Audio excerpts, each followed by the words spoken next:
The secret I had carried for years finally consumed me. When the truth came out, everything around me fell apart. The corruption I had ignored now threatened to destroy everything. But in the end, it was forgiveness that allowed us to start over. I never thought I'd find myself here, staring at the remnants of what was once a vast empire. My name is Alexander Rothschild, and until recently, I was known as one of the wealthiest men in America. Now, as I stand in my significantly downsized penthouse overlooking Central Park, I can't help but reflect on the series of catastrophic decisions that led to my downfall. It wasn't supposed to end like this. I had built my fortune from the ground up, starting with a small tech startup in my garage and growing it into a multi-billion-dollar conglomerate. I diversified, invested wisely, and became known not just for my business acumen, but for my philanthropy.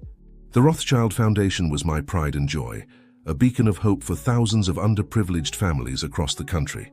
But pride, as they say, comes before a fall. It started with a risky investment in an emerging market. I was so confident, so sure of my instincts that I ignored the warnings from my advisors. I poured millions into a venture that promised revolutionary clean energy technology. The potential was enormous, not just for profit, but for changing the world. I envisioned my legacy as the man who solved the global energy crisis. Instead, it turned out to be an elaborate scam. The technology didn't exist, and the supposed genius behind it was nothing more than a skilled con artist. By the time the truth came to light, it was too late. The damage was done and the ripple effect was catastrophic. The news of my colossal mistake spread like wildfire. Investors panicked and the stock of my companies plummeted. I watched helplessly as billions evaporated overnight. The vultures circled, sensing weakness, and competitors I had once dismissed as insignificant now swooped in to pick at the carcass of my empire. But the financial loss, as staggering as it was, wasn't the worst part. It was the betrayal of trust that cut the deepest. People had believed in me, invested their life savings based on my reputation. Families who had counted on the Rothschild Foundation suddenly found themselves without support. The media, once fawning over my every move, now painted me as a fool at best, a fraud at worst. I retreated from public life, unable to face the disappointment and anger. My sprawling mansion was sold, my fleet of cars auctioned off. Even my prized art collection, gathered over decades, had to go to settle debts and lawsuits. This penthouse, once my pied-à-terre for Manhattan getaways, became my full-time residence and last bastion of luxury. For weeks, I wallowed in self-pity, barely leaving my bedroom. The weight of my failures crushed me and I struggled to find a reason to go on. But then, one crisp autumn morning, something changed. I stood at the window looking down at the joggers in Central Park, people going about their lives, and I realized I had a choice. I could continue to spiral downward, or I could fight to reclaim my life and, more importantly, my purpose. That day I made a vow to myself. I would rebuild, not for the sake of regaining my wealth, but to make amends for my mistakes. I owed it to those I had let down to find a way to make things right. The path forward wasn't clear, but I knew I had to start somewhere. I began by reaching out to old contacts, not for handouts or favors, but to listen and learn. Many doors were slammed in my face, metaphorically and literally. But a precious few, were willing to give me a chance to explain, to apologize, to start rebuilding bridges. It was during one of these meetings that I first heard about her. Sophia Reeves, a name that would come to mean more to me than I could have ever imagined at the time. My old friend Jack mentioned her almost in passing. You know, Alex, your story reminds me of Sophia Reeves. Remember her? She went through something similar a few years back, lost everything. But man, the way she bounced back, it's inspiring. I vaguely recalled the name. Sophia Reeves had been a rising star in the finance world, known for her sharp mind and innovative investment strategies. But then she disappeared from the scene, and I'd never given it much thought. Now, hearing about her resurgence, I felt a glimmer of hope. Tell me more about her, Jack. How did she do it? I leaned forward, eager for any insight that might help me chart my own path to redemption. Jack shook his head, a small smile playing on his lips. It's not my story to tell, Alex, but if you're serious about turning things around, you might want to talk to her. Last I heard, she was running a small but successful financial advisory firm downtown. I left Jack's office with a sense of purpose I hadn't felt in months. I had a lead, a potential ally in this daunting journey of rebuilding. But as I made my way back to my penthouse, doubt began to creep in. Would Sophia Reeves even agree to meet with me? And if she did, what could I possibly offer her? The next few days were a whirlwind of research and preparation. I pored over every article I could find about Sophia Reeves, trying to piece together her story. The more I learned, the more intrigued I became. She hadn't just recovered from her setback, she'd completely reinvented herself. Her new firm focused on helping small businesses and individuals recover from financial disasters. It was a far cry from the high-stakes world of corporate finance she'd once dominated, but by all accounts, she seemed more fulfilled than ever. Finally, after much deliberation, I picked up the phone and dialed the number for her office. My heart raced as the line rang once, twice, 3 times. Just as I was about to lose my nerve, a crisp, professional voice answered. "Reeves Financial Advisors, how may I assist you?" I took a deep breath. "This is Alexander Rothschild. I was hoping to speak with Sophia Reeves." There was a pause, long enough for me to wonder if the call had been disconnected. Then, "One moment, please." Another pause, and then a new voice came on the line, strong, confident, with a hint of curiosity. "This is Sophia Reeves, Mr. Rothschild. To what do I owe this unexpected call?" I swallowed hard, suddenly feeling like a novice entrepreneur pitching to a room full of skeptical investors. "Ms. Reeves, I was hoping we could meet. I find myself in a situation not unlike the one you faced a few years ago, and I was hoping to gain some insight from your experience." Another pause, this one feeling like an eternity. When she finally spoke, her tone was guarded but not unkind. "Mr. Rothschild, I'm familiar with your recent difficulties. I'm not sure what insight I could offer that you couldn't get from any number of financial advisors."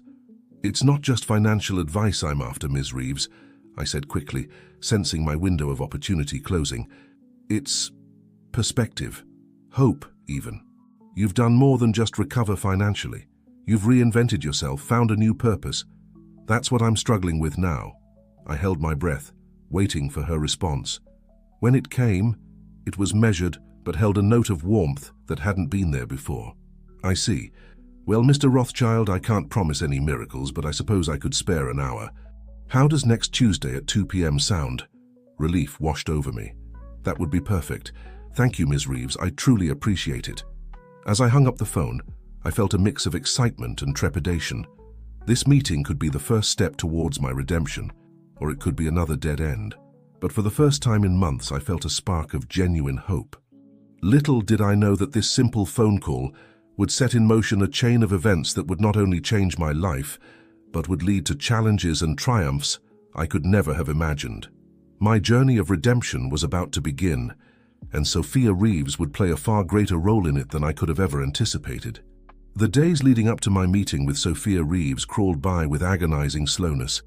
I found myself oscillating between hope and anxiety, wondering if this encounter would be the turning point I desperately needed, or just another disappointment in a long string of setbacks. When Tuesday finally arrived, I stood in front of my closet, deliberating over what to wear. Gone were the days of my perfectly tailored Savile Row suits. I settled on a simple navy blazer and khakis, presentable, but a far cry from the power suits of my past. As I adjusted my tie in the mirror, I barely recognized the man staring back at me. The confident swagger was gone, replaced by a nervous energy I hadn't felt since my early days as an entrepreneur. I arrived at Sophia's office 15 minutes early, my heart pounding as I rode the elevator to the 12th floor. The office was modest, but tastefully decorated, a stark contrast to the opulent surroundings I was used to. As I waited in the reception area, I couldn't help but notice the framed newspaper clippings on the wall. They told the story of Sophia's fall and subsequent rise, each headline a testament to her resilience. "Mr. Rothschild," a voice pulled me from my thoughts. I turned to see a woman standing in the doorway, her posture exuding confidence and poise. Sophia Reeves was not what I expected. In my mind, I had pictured someone hardened by adversity, with a stern demeanor to match. Instead, I was greeted by a woman with warm brown eyes and a smile that, while reserved, held no judgment. She was dressed in a simple but elegant black dress, her dark hair pulled back in a neat bun. "Miss Reeves," I said, extending my hand. Thank you for agreeing to meet with me. Her handshake was firm, her gaze direct. Please come in, she said, gesturing towards her office. As I followed her, I couldn't shake the feeling that I was being sized up. It was a sensation I was used to being on the other side of, and the role reversal was disconcerting. Sophia's office was small but efficient, with a view of the city skyline that, while not as impressive as my penthouse vista, still commanded attention. She motioned for me to take a seat across from her desk. So, Mr. Rothschild, she began, leaning back in her chair, you said you were looking for perspective. Where would you like to start? I took a deep breath, suddenly unsure of how to proceed. I had rehearsed this conversation countless times in my head, but now, faced with Sophia's steady gaze, all my carefully prepared words seemed inadequate. I'm not sure, I admitted, the words tasting foreign on my tongue. I've never been in a position like this before.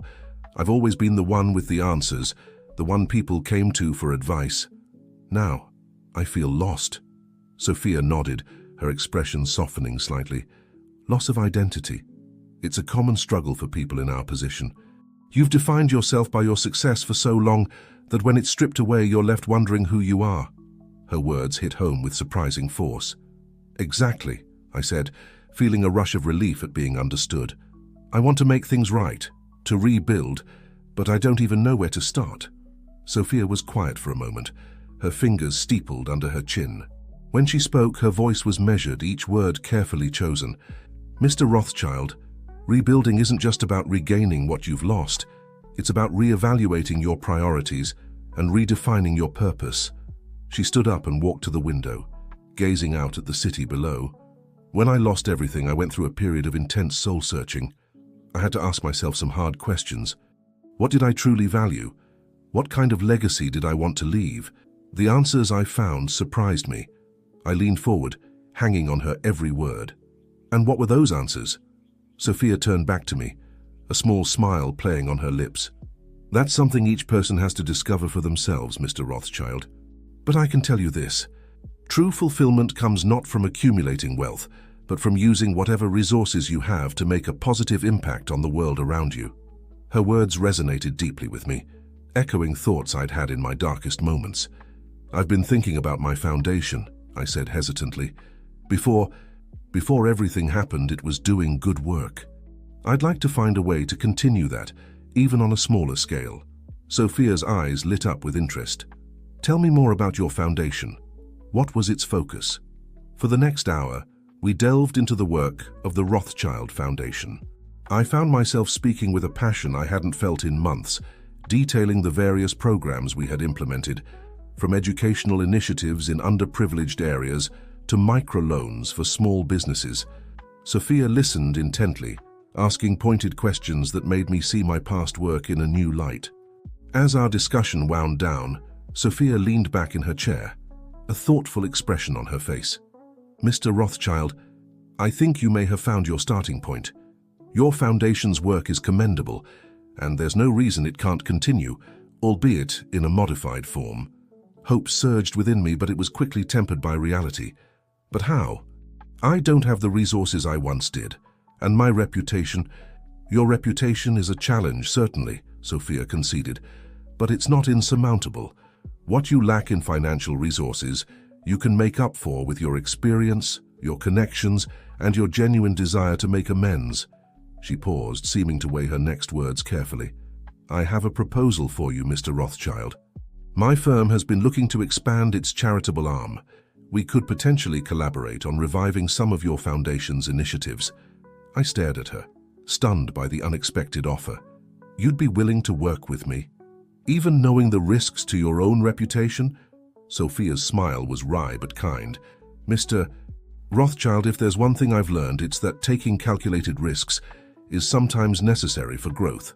Besides, I believe in second chances.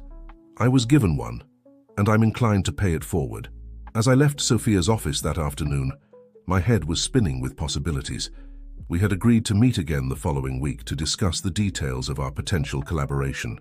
For the first time in months, I felt a sense of purpose, a glimmer of the man I used to be. But as I rode the elevator down to the lobby, a nagging doubt crept in. Was I truly ready for this? Could I risk disappointing people again if things went wrong? And what about Sophia? Could I trust her motives, or was there more to her offer than met the eye? I stepped out onto the bustling New York street, the cacophony of the city, a fitting backdrop to my turbulent thoughts. One thing was clear: my journey was far from over. In fact, it felt like it was just beginning. As I hailed a taxi, my mind was already racing ahead to our next meeting. Little did I know that this unexpected alliance with Sophia Reeves would lead me down a path filled with challenges, revelations, and a redemption more profound than I could have ever imagined. The week following my meeting with Sophia passed in a blur of activity. For the first time in months, I felt a sense of purpose, a driving force that got me out of bed each morning with renewed vigor. I spent my days researching, making calls to old contacts, and drafting preliminary plans for our collaboration. When the day of our second meeting arrived, I found myself standing outside Sophia's office building, a thick folder of ideas and proposals tucked under my arm. As I rode the elevator up, I couldn't help but feel a mix of excitement and trepidation. This meeting could be the beginning of something transformative, but I was also acutely aware of how much was riding on its success. Sophia greeted me with a warm smile that did little to mask the shrewd look in her eyes. "Mr. Rothschild," she said, gesturing me into her office. "I hope you've had a productive week. Please call me Alexander," I replied, settling into the chair across from her desk. "And yes, it's been invigorating, actually. I've put together some ideas I'd like to discuss with you." For the next 2 hours, we pored over my proposals. I outlined plans for a scaled-down version of the Rothschild Foundation, focusing on targeted initiatives that could make a significant impact with limited resources. Sophia listened attentively, asking probing questions and offering insights that often made me see things from a new perspective. "Your ideas have merit, Alexander," she said as we wrapped up our discussion. "But I'm concerned about the scope. We need to start smaller, build trust gradually." I felt a flicker of frustration. "Smaller? But there's so much need out there. We have the expertise, the connections. What we don't have," Sophia interjected gently, "is unlimited funds or public goodwill. Remember, we're not just rebuilding your foundation, we're rebuilding your reputation, your credibility. That takes time." Her words stung, but I knew she was right. I leaned back in my chair, running a hand through my hair. "So where do we start?" Sophia's eyes lit up. "I have an idea. There's a community center in the Bronx that's struggling to stay afloat. They offer after-school programs, job training, the works, but they're chronically underfunded. What if we started there?" I raised an eyebrow. "A single community center? That seems too inadequate. It's not about the size of the project, Alexander. It's about the impact we can make and the story we can tell. Think about it. We roll up our sleeves, get involved on the ground level. We're not just writing checks, we're investing our time and expertise. It's a perfect opportunity to show that you're committed to making a real difference." As Sophia spoke, I found myself nodding along.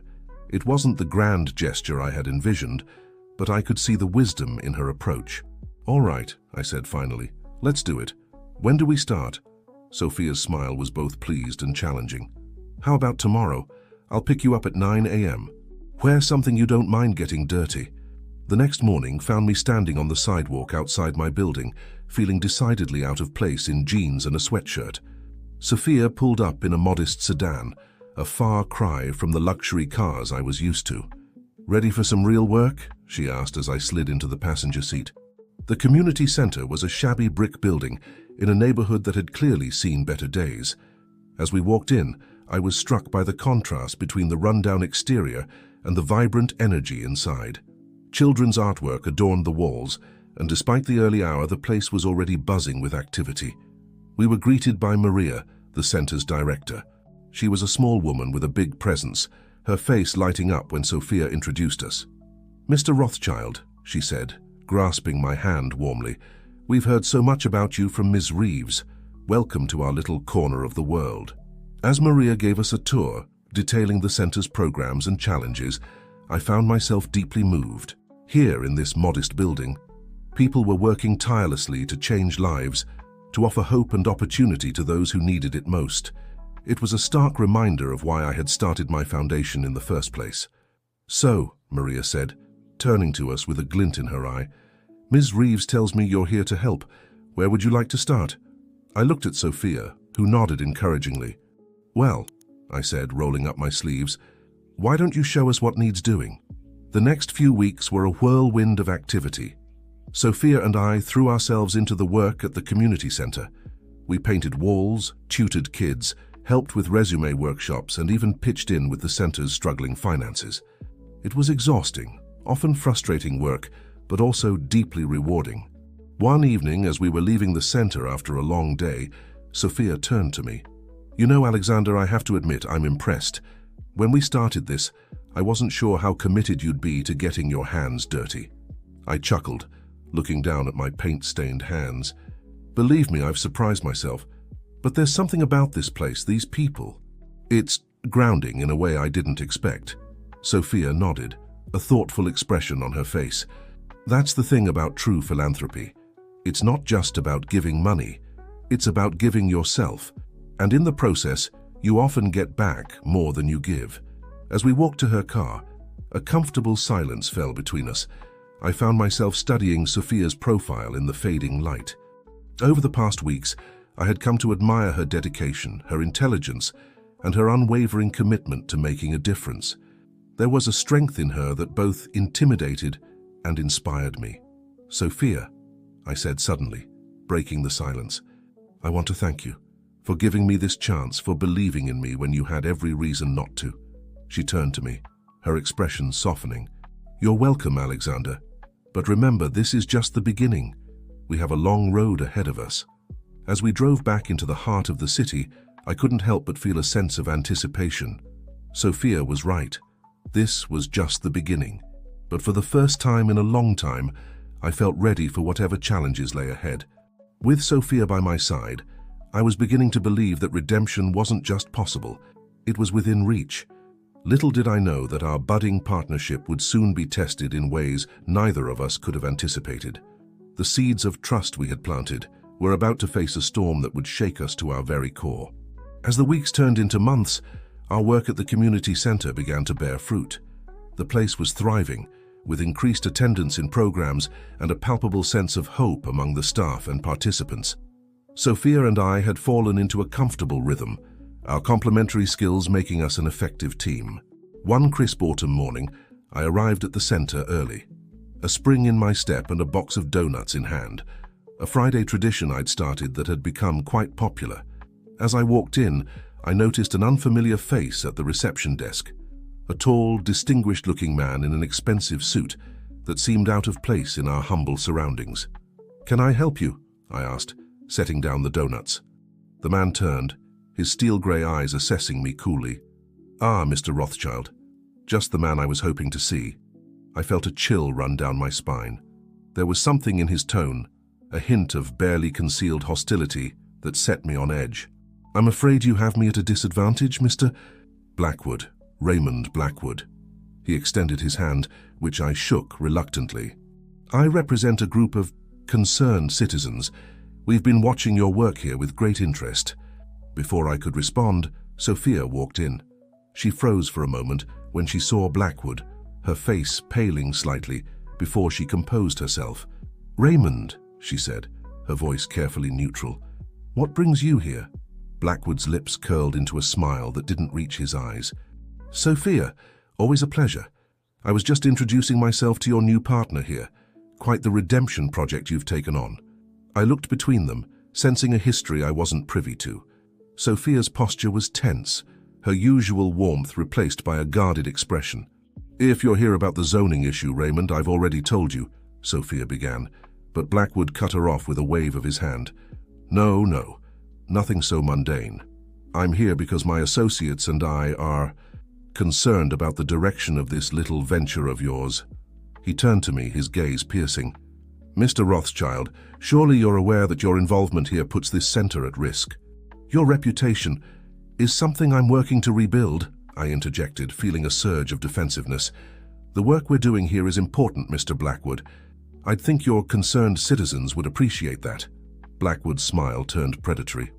"Oh, we appreciate good works as much as anyone, but we also appreciate transparency." And there are some inconsistencies in your recent financial disclosures that have raised eyebrows. I felt as if the floor had dropped out from under me. What are you talking about? All of our finances are in order. We've been meticulous. Have you? Blackwood pulled out a folder from his briefcase. Because our analysts have found some interesting patterns. Transfers to offshore accounts, investments in shell companies. It all looks very familiar, Mr. Rothschild, almost like your old playbook. Sophia stepped forward, her voice sharp. That's enough, Raymond. If you have accusations to make, do it through proper channels. This is harassment. Blackwood held up his hands in mock surrender. No accusations, just concerns. We wouldn't want history to repeat itself, would we? He looked pointedly at me. It would be a shame if this center and all the good people who depend on it were to suffer because of past indiscretions. With that, he handed me his card and walked out, leaving a heavy silence in his wake. I turned to Sophia, my mind reeling. What was that about?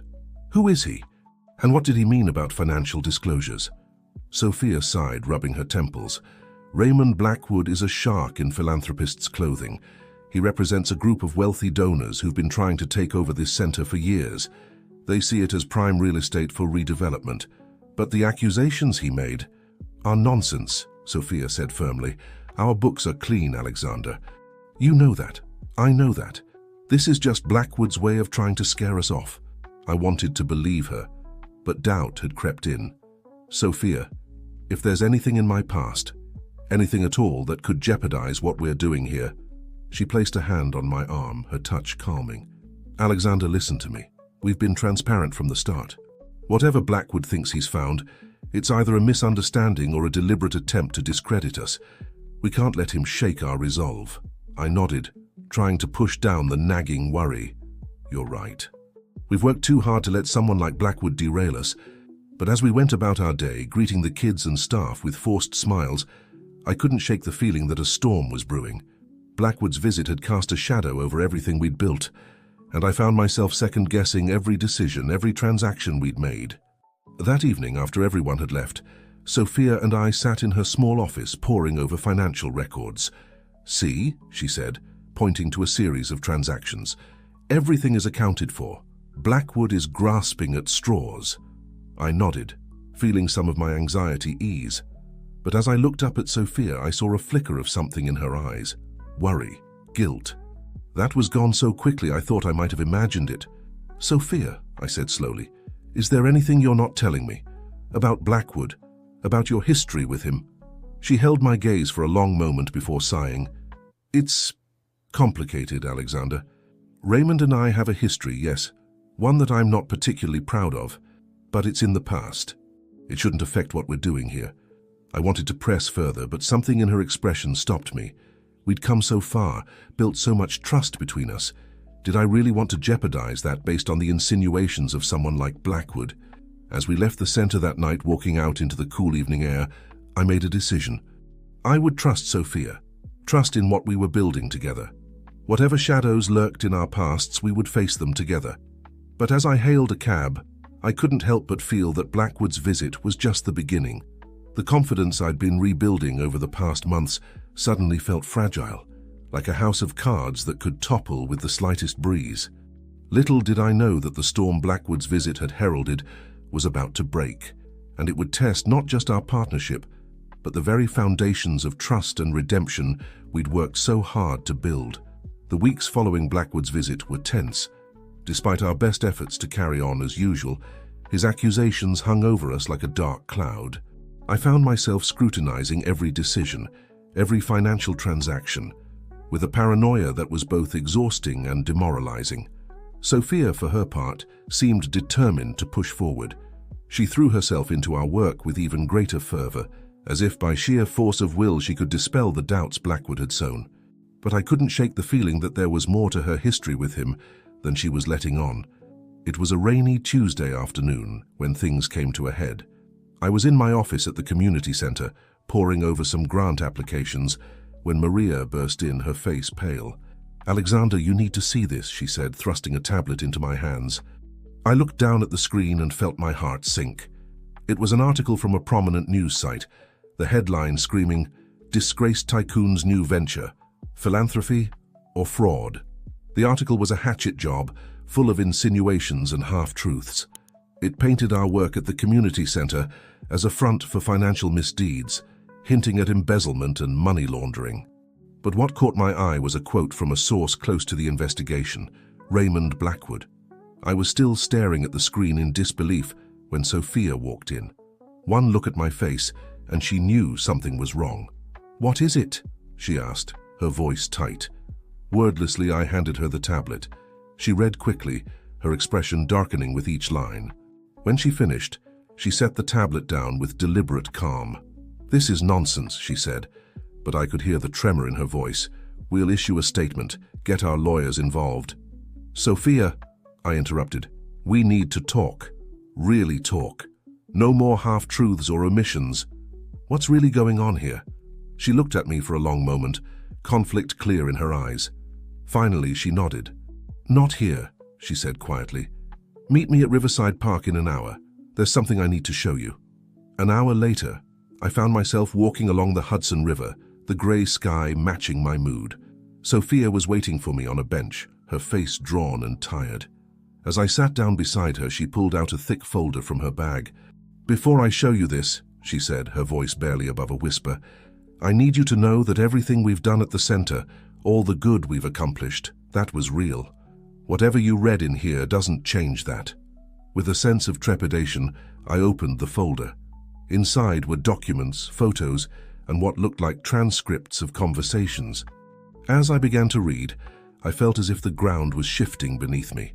The documents revealed a complex web of financial transactions and political maneuverings. At the center of it all were three names that kept recurring: Sophia Reeves, Raymond Blackwood, and a man named Victor Carrington. "Victor was my mentor," Sophia said softly as I read. "He was brilliant, charismatic, and utterly ruthless. He taught me everything I knew about finance and power.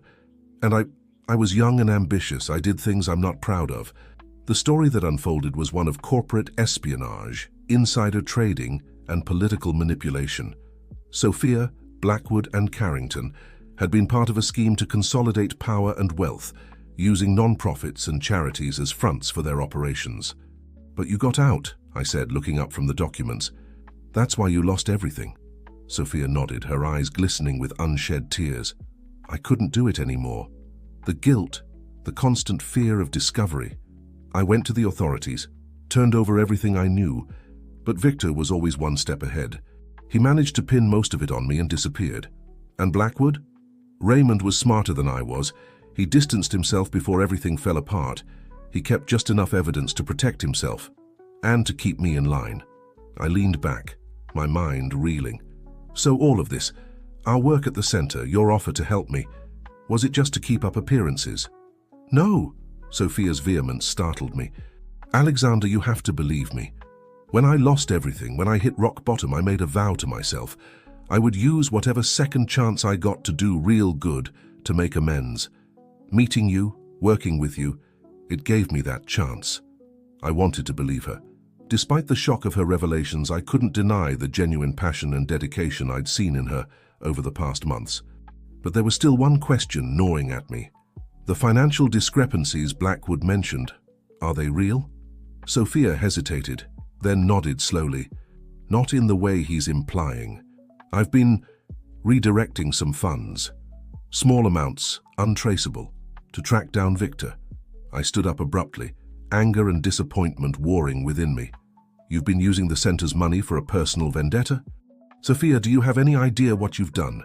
If this gets out—" "I know," she said, her voice breaking. "I know it was wrong, but Victor is still out there, Alexander. He's still hurting people. I thought if I could find him, bring him to justice, it would make up for some of what I've done."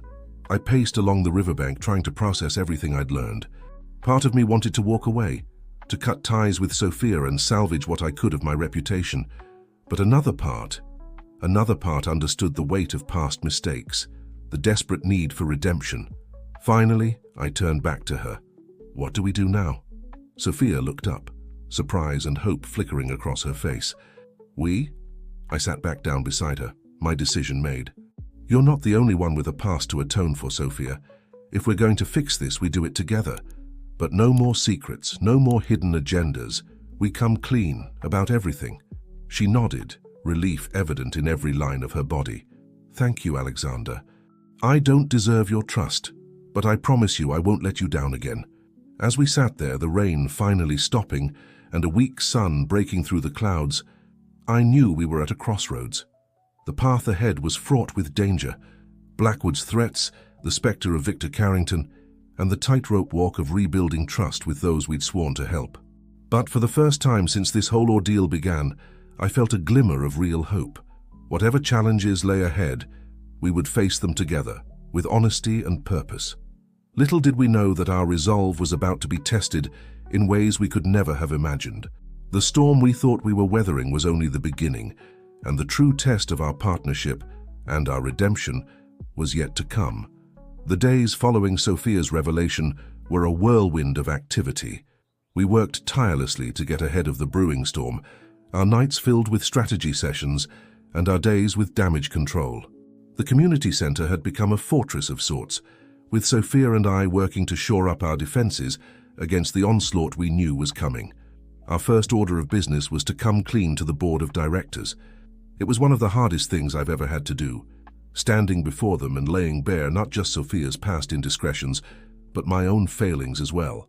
The room was silent as we finished our explanation, the weight of our words hanging heavy in the air.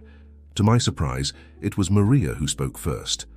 "I won't pretend I'm not disappointed," she said, her eyes reflecting a mix of hurt and determination. "But the work we do here is bigger than any one person's mistakes. If you're truly committed to making this right, then we stand with you." Her words were like a lifeline, and I felt a surge of gratitude for this remarkable woman and the community she represented. With the board's cautious support, we set about implementing a series of transparency measures.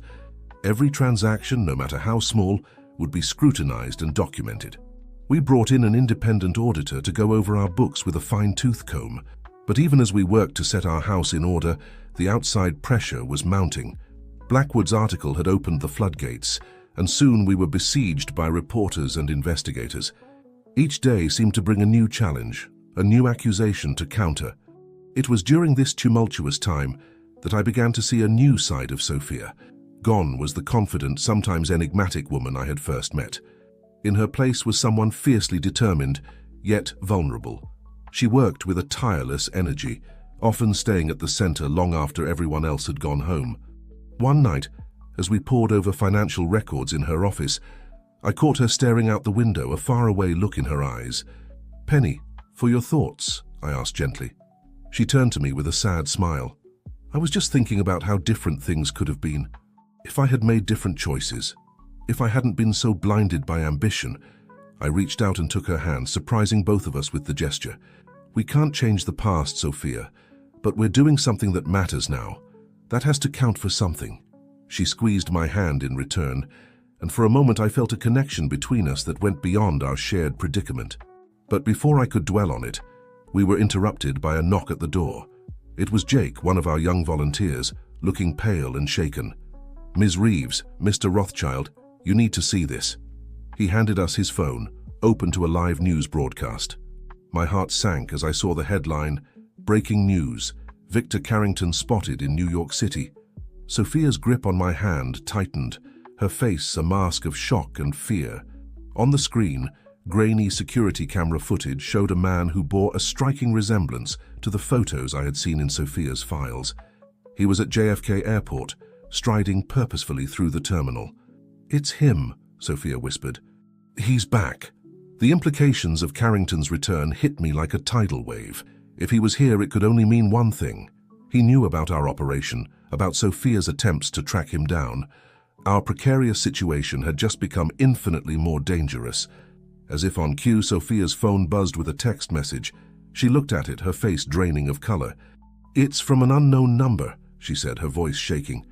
"It just says, 'Time to finish what we started, my dear. The game is afoot.'" I felt a chill run down my spine. The message was clearly from Carrington, and its ominous tone left little doubt about his intentions. "We need to go to the police," I said, already reaching for my phone. But Sophia shook her head. "No, Alexander. You don't understand. Victor has connections everywhere. If we go to the authorities, we risk exposing everything. The center, our work, All of it. So what do we do? I asked, feeling a growing sense of helplessness. Sophia took a deep breath, steeling herself. We finish this. Once and for all. I've spent years gathering evidence against Victor. With what I have, plus your resources and connections, we might have a chance to bring him down for good. I looked at her, really looked at her, and saw the weight of years of guilt and fear in her eyes. But I also saw determination, a fierce resolve that both awed and frightened me. Okay, I said, making my decision, but we do this together. No more lone wolf actions, no more secrets. If we're going to take on Carrington, we need to trust each other completely. Sophia nodded, relief evident in her expression. Together, she agreed. As we began to formulate our plan, I couldn't shake the feeling that we were standing on the edge of a precipice. The next few days would determine not just our fate, but the fate of everything we had worked so hard to build. Outside, the city hummed with its usual nighttime energy, oblivious to the drama unfolding within our little community center.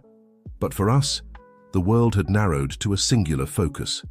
Victor Carrington was back, and with him came the shadows of the past we had both been running from. The storm we had been weathering was about to become a hurricane, and we were sailing straight into its eye. But as I looked at Sophia, saw the mix of fear and determination in her eyes, I knew there was no one else I'd rather have by my side in this fight. Little did we know that our resolve was about to be tested in ways we could never have imagined. The game, as Carrington had said, was indeed afoot, and the stakes were higher than ever before. The next 48 hours were a blur of frantic activity. Sophia and I worked around the clock, piecing together the puzzle of Victor Carrington's life and movements since his disappearance. We called in every favor, tapped every resource at our disposal, all while trying to keep the community center running and maintaining a facade of normalcy. It was during this time that I truly began to appreciate the depth of Sophia's intelligence and resourcefulness. She had spent years meticulously building a case against Carrington, gathering evidence from the most unlikely sources. Bank statements, shell companies, offshore accounts. She had tracked it all, creating an intricate web that, when fully revealed, would be impossible to escape from. As we worked, I couldn't help but notice the toll it was taking on her. The bags under her eyes grew darker. Her hands shook slightly as she pored over documents. But there was a fire in her eyes that I had never seen before. A combination of determination and something that looked almost like hope. It was on the evening of the second day that we had our breakthrough. We were in my penthouse, which had become our de facto headquarters, when Sophia suddenly sat bolt upright, her eyes wide. "Alexander," she said, her voice barely above a whisper, "I think I've found it." She turned her laptop towards me, showing a series of transactions that at first glance seemed innocuous. But as she explained, I began to see the pattern. Carrington had been using a complex system of cryptocurrency exchanges to move money around, but he had made one crucial mistake. "There," Sophia pointed, her finger trembling slightly. "He used the same exchange address twice. It's a small slip, but it's enough. We can trace it back to him." I felt a surge of excitement. "So we've got him? We can go to the authorities now?" Sophia shook her head, her expression grim. "Not yet. This is good, but it's not enough. We need irrefutable proof, something that ties all of this directly to Carrington, and for that," she trailed off, looking uncertain for the first time since we'd started this crusade. "What?" I prompted gently. "Sophia, whatever it is, we're in this together, remember?" She took a deep breath. "We need to confront him face to face, get him to incriminate himself." I stared at her, shock warring with admiration. It was a bold plan, perhaps even a foolhardy one, but I could see the logic behind it. If we could get Carrington to confess, to reveal the full extent of his crimes, we would have an airtight case. "Okay," I said slowly, "but how do we do that? We don't even know where he is." A small, almost predatory smile played across Sophia's lips. "Oh, but we do. Remember that text he sent me? I had it traced. He's staying at the Waldorf Astoria, under an assumed name, of course." I felt a chill run down my spine. The endgame was approaching faster than I had anticipated. So, what's the plan? For the next few hours, we strategized. The plan we came up with was risky, bordering on insane, but it was the best shot we had. Sophia would arrange a meeting with Carrington, ostensibly to negotiate her silence. I would be nearby, recording everything. If all went well, we would walk away with the evidence we needed to bring him down once and for all. As the first light of dawn began to streak the sky, we finally allowed ourselves a moment of rest. Sitting on my balcony, watching the city come to life below us, I turned to Sophia. "Are you sure about this?" I asked softly. "Once we set this in motion, there's no turning back." She was quiet for a long moment, her gaze fixed on the horizon. When she finally spoke, her voice was steady. "I've been running from this for so long, Alexander, always looking over my shoulder, always wondering when the past would catch up with me. I'm tired of running. Whatever happens tomorrow, at least it will be over." I reached out and took her hand, surprised by how natural the gesture felt. "You're not alone in this, Sophia. Whatever happens, we face it together." She turned to me then, and I saw something in her eyes that made my heart skip a beat.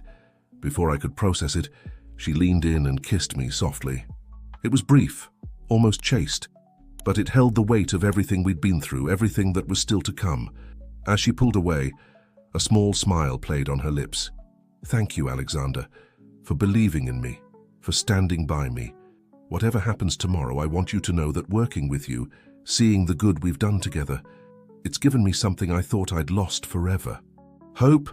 The moment was interrupted by the shrill ring of my phone. It was Maria calling from the community center. As I listened to her worried voice, detailing a new set of problems that had arisen in our absence, I felt a renewed sense of purpose. This wasn't just about Sophia and me anymore. It was about all the people who depended on us, all the lives we'd touched through our work. We had to see this through, not just for our own redemption, but for them. As I hung up the phone, I turned to Sophia. "Are you ready for this?" She nodded, her face set with determination. "Let's finish it." As we gathered our things and prepared to set our plan in motion, I couldn't shake the feeling that we were walking into the eye of a storm. The next 24 hours would determine everything. Our futures, our freedom, and the fate of everything we'd worked so hard to build. But as I looked at Sophia, saw the strength and resolve in her eyes, I knew that whatever challenges lay ahead, we would face them together. The final battle was upon us, and we were as ready as we'd ever be. Little did we know that the confrontation with Victor Carrington would test us in ways we could never have imagined, pushing us to our limits and forcing us to confront not just our enemies, but our own deepest fears and desires.